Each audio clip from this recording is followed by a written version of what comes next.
In this episode of our Startup Spotlight series, we dive into the journey of Yash, CEO of Gone, a re-commerce startup revolutionizing how we view and handle household items.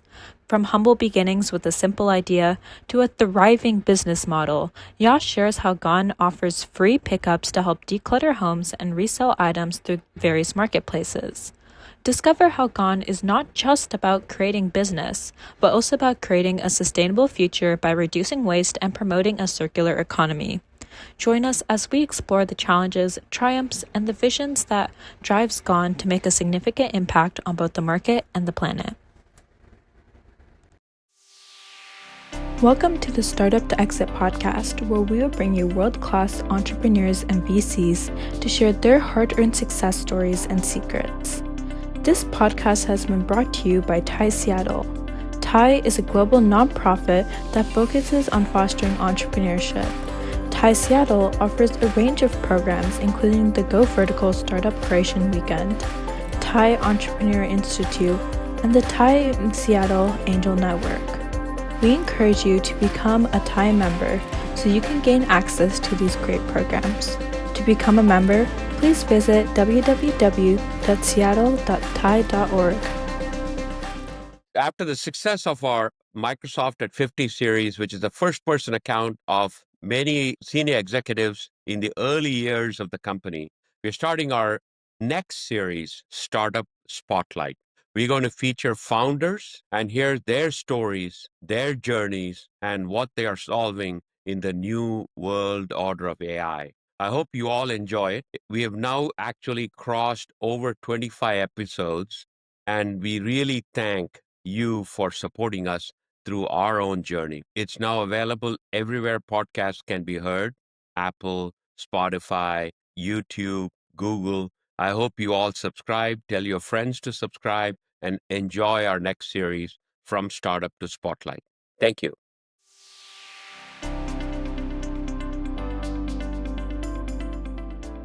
Now, a word from our sponsor. At JP Morgan Private Bank, wealth is understood to be more than just numbers. It's about creating a legacy, achieving dreams, and securing a family's future. With over $3.1 trillion in client assets under management globally, JP Morgan Private Bank is committed to providing customized financial advice that aligns with each client's unique goals. Clients benefit from a personalized approach, working closely with experts in philanthropy, family office management, fiduciary services, and special advisory services. The firm emphasizes building lasting relationships and ensuring that every financial strategy evolves with the needs of clients and their families. JP Morgan Private Bank not only manages wealth, but also helps clients create a meaningful impact. Whether individuals seek to support charitable causes, manage a family legacy, explore new investment opportunities, the private bank team is there to provide guidance every step of the way. With a presence in key financial markets worldwide, JP Morgan Private Bank offers unparalleled access to global insights and opportunities. Its commitment to excellence and innovation ensures that clients receive the highest level of service and expertise. Time is recognized as precious, and JP Morgan Private Bank values every moment spent with its clients. The mission is to make the financial journey as seamless and rewarding as possible, from the initial consultation to the ongoing management of assets. To learn how JP Morgan Private Bank can help clients achieve their goals, visit privatebank.jpmorgan. Connect with a dedicated team of specialists. Again, privatebank.jpmorgan.com. Thank you. Hello, everyone. Welcome to the next episode of our Startup Spotlight series. Today, we interview Yash Wagh, who's the CEO of Gone. That was in the news recently on GeekWire. Yash is formerly from AWS or Amazon, where he was an expert on supply chain logistics. And Gone is in the re-commerce space. They take household items from your home and resell it through marketplaces like Facebook and OfferUp and others. So welcome, Yash. Thank you. Thank you, Shirish. Thank you, Gowri, for having me here. Happy to be here. Great. So let's start by having you tell us the story behind your startup. How did you come up with the idea, and how did you start Gone? Sure. So the story goes back in like 2022 and 2023. I am a through and through supply chain guy. All I know was how to connect the dots of supply chains. And I reached out to Nick over a cold call LinkedIn message. Nick was the founder and CEO of OfferUp back then, saying that we know how to connect the dots of a supply chain. I want to do it for OfferUp. And that's how we got onto a coffee to just get things started. And then in true Amazon fashion, after multiple six pages, we were like, okay, there is a market here which we need to explore, where unlocking the value in people's homes becomes the crux of the idea. Because there is a lot of value sitting in people's homes in terms of the stuff that they have. And how do you do it? So to begin and to start doing it, Nick and I actually got into a truck and went around all around Seattle for 6 days straight and picked up goods out of people and spoke to people and trying to learn their problem, where why have they not given away their stuff to offer up? Why have they not put it on Facebook? Why haven't they trashed it or given it to a god junk? And we realized it was all about time value. That they did not have the time to do it and they did not want to put the effort to do it. That's where the idea of Gone, where we are able to give a free pickup to customers to get stuff out of their houses and back into circulation started. So that's in a nutshell how Gone started. Got it. So, what is the solution you have developed so far? How does it work? So Gone's end-to-end solution is as simple as we give a free pickup for all the stuff that is reusable. As long as you have goods in your house, it can be furniture, appliances, it can be decor, it can be artwork, it can be exercise equipment, outdoors, whatever it is. If it's in working condition and you're not using it, it is a garage full of stuff, it is just sitting in your home, and you're buying new things and you want space out. We offer a free pickup as long as the customer can give us just pictures of what they want gone. After that, behind the scenes, our entire systems look at what you're giving us, make sure that it is reusable, in good cosmetic condition and desirable to someone else. And then we actually make sure that we can do the supply chain in an ROI positive way, where our truck comes to you for free, takes it all out, we bring it in, we actually warehouse it, list it, sell it across multiple platforms. So the solution to the customer is getting stuff gone. Now, this is just one side of the solution. The other side of the solution is actually the demand side or the buying side. And in here, all the things that we get are listed across Facebook, like Facebook, OfferUp, our own website, actual retail stores, and all n number of places where we can get more eyes on it. And then we try to get it into circulation to the right buyer at the right cost. How do you deal with the situation where, I might say I have a Stairmaster that's in good working condition, etc. I send you a picture, but in reality, I'm lying through my teeth, and it's not working. I just want to get rid of it, and you do it for free. So now you end up with a lot of junk in your warehouse that you now have to get rid of. That's an interesting question. It happens. Sometimes it happens. But look at it this way. We are also educating our customer in terms of telling them that we are a sustainable company where the mission to not create waste is the most important mission that we have. And in order to save our own planet through carbon emissions, through waste, through all the things that we are throwing out into landfills, if you try to give me waste, it's actually going to happen that we have wasted supply chain cost, we have wasted fuel, we have actually wasted space. It's not going to sell and it's going to end up in the landfill anyway. So you have created additional waste just because you wanted a free service. So we try educating our customers. And when it comes to actually operationally doing this, our drivers are well trained that once they are there at your place, they look at it, they touch it, they feel it, and they make sure that the photos and what you're giving us match. And only then we are able to take it. So it comes down to both educating the customer as well as making sure that we are aware of the situation, that sometimes 2 to 5% of the times things can happen like this. So most of the time, you get good stuff that you can resell in the marketplaces. That's good. Absolutely. Yeah. And like our aim is to keep all the premium goods out of landfills. Like it's not the cheap stuff that you generally get out of an IKEA. It is a lot of, if you look at the furniture that we have, it is a lot of quality furniture that has been made over many years that is back into circulation. So I guess one question that a lot of VCs like to ask is why now? What industry trend are you riding on that makes this a great idea? I mean, OfferUp and Facebook Marketplace have been around for a long time. So what's new that is making this idea possible? We are in 2025. There's only one trend that is riding all of us, to be honest with you right now. AI, right? So we brought together, my take is, I think we brought together four key ingredients to an age-old, see, 70, 100-year-old industry to make it happen now. Let's start with the first one. The team that we have, right? We got my supply chain expertise in a way and trying to develop an operations heavy business while bringing in Nick and Aryan's expertise from OfferUp, what they've learned for 12 years or 13 years of running OfferUp in terms of expertise. The second piece is the data that we are actually carrying forward, which is what sells when, where, for how much. We can bank on the data to actually understand how e-commerce market is doing because likes of OfferUp, likes of Facebook, and all of these guys have done it before, and there's enough data out there. The third piece to all of this is actually creating the AI systems. We are in 2025 where it is the world of AI, where we now know to see what is coming in. How do you curate it? How do you price it?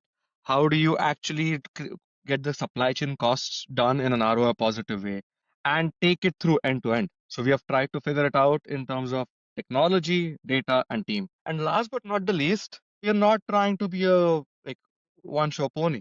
We are trying to actually create a hub of e-commerce where everything from the supply side of e-commerce comes and hits the Gone hub and then is able to be connected to the entire side of the demand of e-commerce. So we are becoming an AI enabled logistics hub of e-commerce, which connects everything end to end, both the supply and demand, and make sure all the avenues are open. So bringing together partnerships, trying to get the right partners and channels out and making it multi-channel fulfillment as well as channel sourcing is what we hope to achieve by bringing this industry together. Got it. So those are the four things. Sure. Do you have any competitors is 1-800 Junk a competitor or could they be a partner for you? One It Got Junk is one of our most pioneer and initial partners in general, and there are we have a strong relationship with them. One It Got Junk has been around, and many businesses have been around while they're doing this, but they cover their costs through their transportation and through upfront fees. The stuff that they get actually ends up in landfills because they do not have the space to actually sell it from, nor do they have the technology and the pricing to actually get it out in the right way. So the goods that are new to them, that are actually in working condition, and they become our partners, so they have a twofold value proposition. Instead of having dump fees, they're able to make revenues. And instead of having to store it into their space, they're able to use our space with premium customers and premium pricing that makes them or gets them commissions that helps them increase their revenues. So they become our partners. We don't think about them as competitors in any way, shape, or form. And so far, as far as I know, in terms of Value Village, Goodwill, and there are so many others, no one is able to offer the technically easy or convenient service, which is a free pickup from your doorstep, which gets the stuff out. That becomes our kind of value proposition, which no one else has offered in terms of competition. So what kind of progress have you made? I mean, you talked about a vision and use of AI and all of that.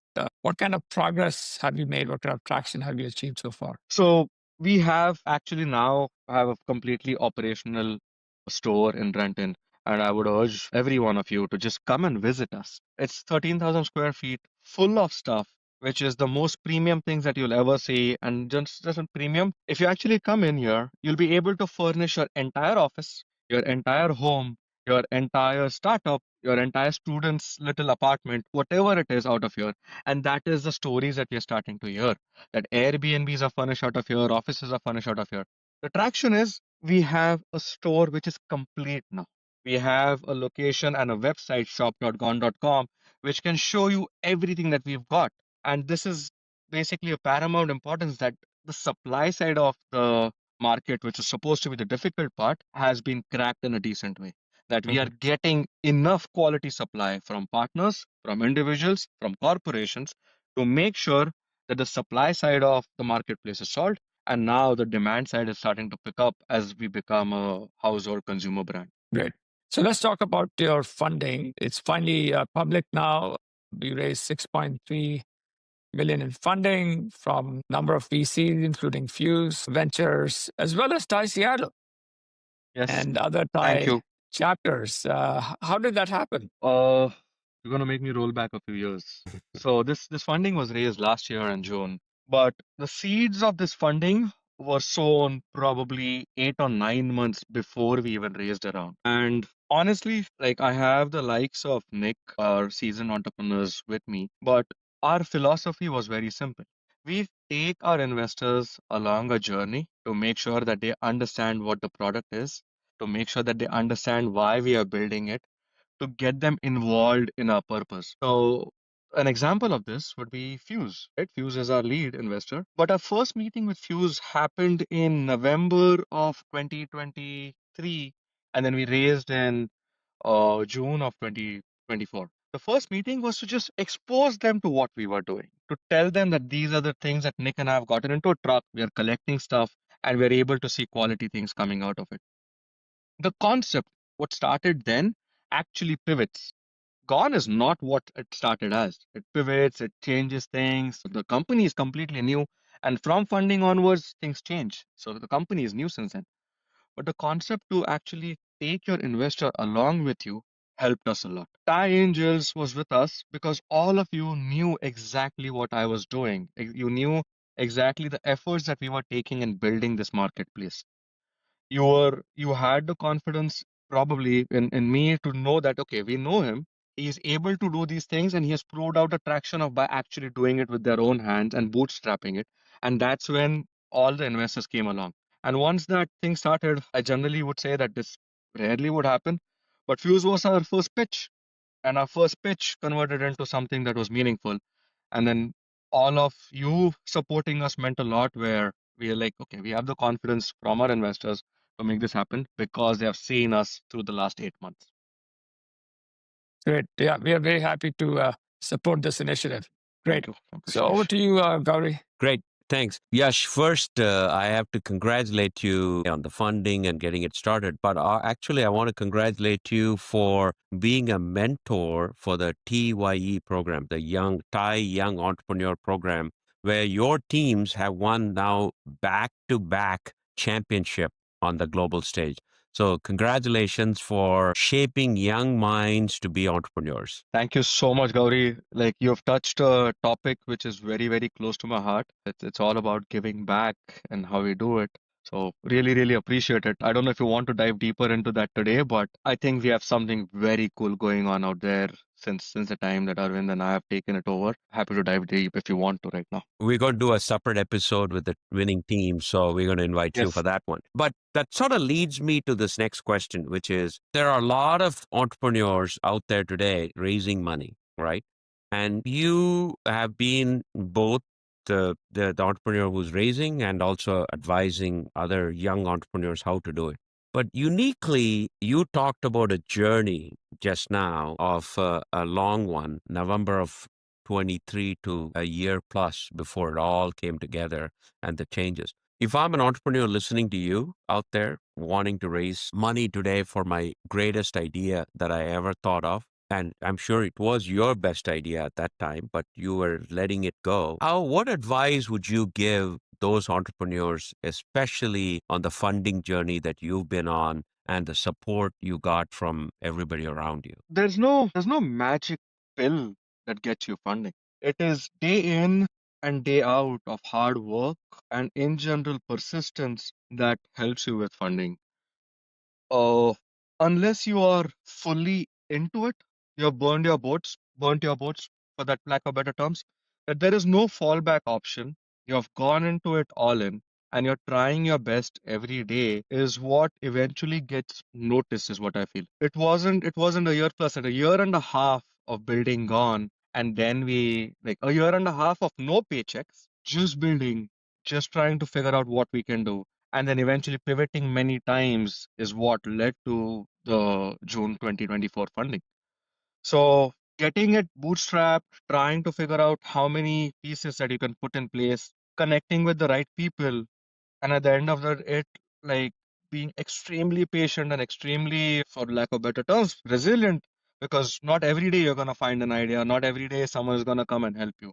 Just trying to meet as many people as possible was what led us to this. And I'm very grateful to Thai Seattle for that instance. Because my entire journey, entrepreneurship journey, also started with me getting involved with Thai Seattle. It is you folks who introduced me to many people. Obviously, we take the coffees, you take the meetings, you understand from them, you learn from them. So we did all of that. But I'm extremely grateful to organizations like Thai Seattle that help us actually get connected into the ecosystem, and that makes things happen. And the biggest example, I met Kellen at the holiday party at Thai Seattle. I met Kellen because I got introduced into the charter member group, and that's how we reached out. So getting the connections and networking going while building with your head down, both of those things come together.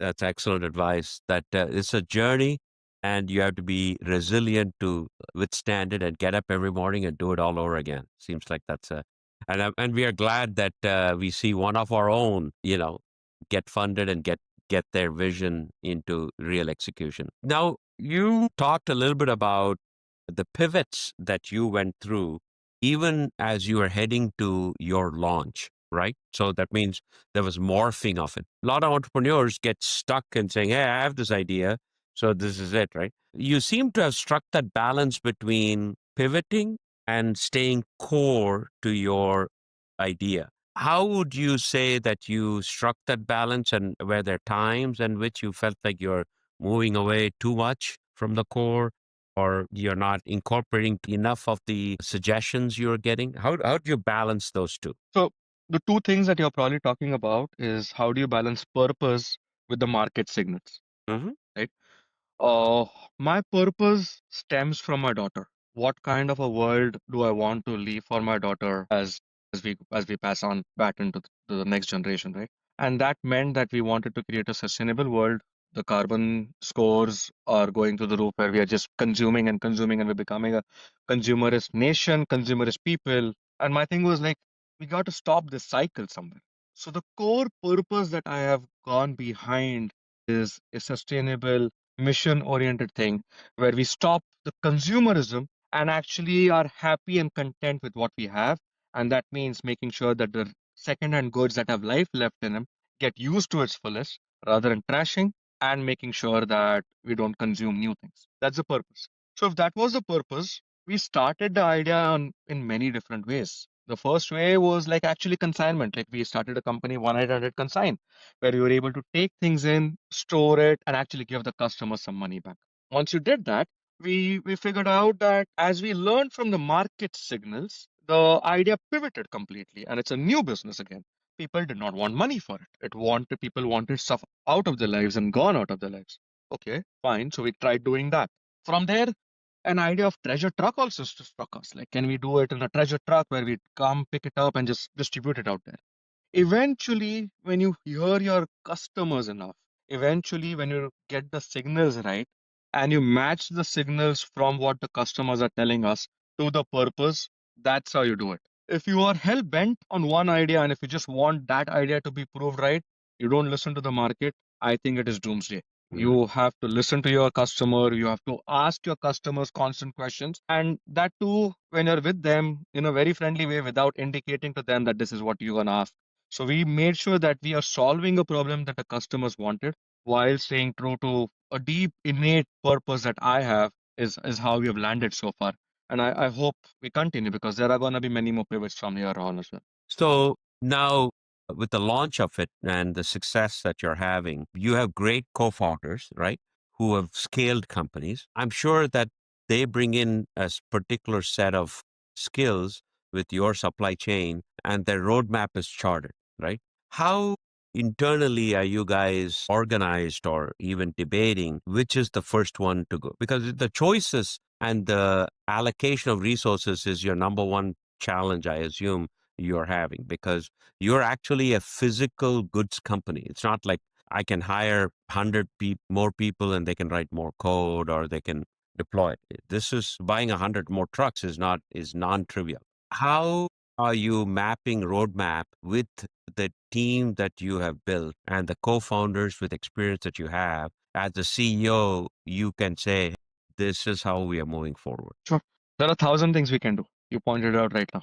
There are literally 1,000 things and 2,000 ideas that come to us every day. What we have done is for the seed round and for the seed stage of funding, we have a team of what, 14, 15 people now. Seattle is our petri dish. And in this petri dish, we are experimenting enough to find the right market signals and to just do one simple thing right. It is to do, and that is the crux of our business. It is to get the unit economics of a physical logistics company right by pulling all the levers of AI, all the levers of technology, all the things that we can do physically in a store right out here to get that petri dish right, where you prove out one market, you figure out, for lack of better terms, a playbook. It is not a playbook because every market you go to, 80% of the playbook should remain same, 20% will change. But in this one market, if we can actually figure out how to get our unit economics right, how to make the customers happy, and how do the goods move end to end seamlessly using our technology, then we would know that, okay, this experiment works. If this experiment works like that, that's when we will be ready to go across the nation. Right. That's how we're prioritizing it right now, rather than entertaining every idea possible. Right, right. Which is incredible, right? Because you actually can do a lot of things at this point, and you are focused on the one thing that you want to do right, which is unit economics. And eventually, your business, more than any other startup, is so unit economic centric. Now, as you look ahead, in the next say 2 to 5 years, right? What would Yash's vision and life be? Just don't worry about if I get funding, if I remove all the hurdles, just kind of let your mind wander and tell our audience what you see as your path in making gone a verb. If you want something gone out of your lives, gone.com. That is where we need to head to this. Anything re-commerce needs to hit gone, and we need to be the enablers of the end-to-end supply chain of e-commerce. There are a couple of ways my brain is revving right now. Number one comes down to our mission, like to the core of our mission. We are the local hub of global e-commerce. We want to make sure that entire supply and entire demand of e-commerce gets connected end to end through Gone. But something far larger and bigger than like just how the semantics of it works, of how the supply and demand does is you're creating a sustainable planet. You're trying to create a carbon conscious planet, and you're trying to make sure that you're trying to do what is right for the climate crisis that we have, what is right for the planet, what is right for the next generations. So, in an ideal world for Yash, at some point of time, if we can start making sure that every good that is there on this planet actually gets barcoded with a gone SKU number, and we are able to track it end to end, where we know how much carbon was saved, what was saved from getting manufactured, what was saved and getting into the dump, where is that product right now, and we are able to create a full-fledged end-to-end system, that would be a super cool thing that we can do for our community, our ecosystem, our planet, for everything. That's the other answer that revs in my mind. Yeah. So, Nick, your co-founder, was our first guest when we started our podcast, right? So Yes. we are really thankful to him. It was very entertaining. He kicked us off great, and he's a local celebrity having started OfferUp. You know, he had a very unique perspective as to how expansion happens in the OfferUp days, right? And it was one of those several quick experiments that led him to where OfferUp is today. And he talked about expanding in NFL cities and all that. You have a unique set of things where you're going to get a lot of others who say, hey, come to us, come to our city, come to us, because the purpose is clear. Nobody wants to do it. But really, the problem is just not United States. It's the whole world has the same problem. It's not. Absolutely. And the unit economics you have to achieve, right? Is there a North Star that you guys measure every day to say, when we are aligning, that's when we can expand in whatever, the city or goods or other things. Because eventually, if your goal is to measure carbon footprint, you got to expand it. You can't just be in one store. How do you guys look at that as a company every day and say, hey, we got to keep measuring this every day? Two very simple metrics that we have across the company. One is, are you unit economics positive? That means, is your store been able to break even with what is happening? Whatever your costs that are there for one hub, are they able to break even? That's your number one goal. And the number two goal is for a marketplace, whatever is coming in, is it going out? Are you able to match the supply? If you're getting 1,000 items per month, are you able to sell 1,000 items? So what is the velocity with which you are able to actually process, churn, and match the items to from the right supply to the right demand?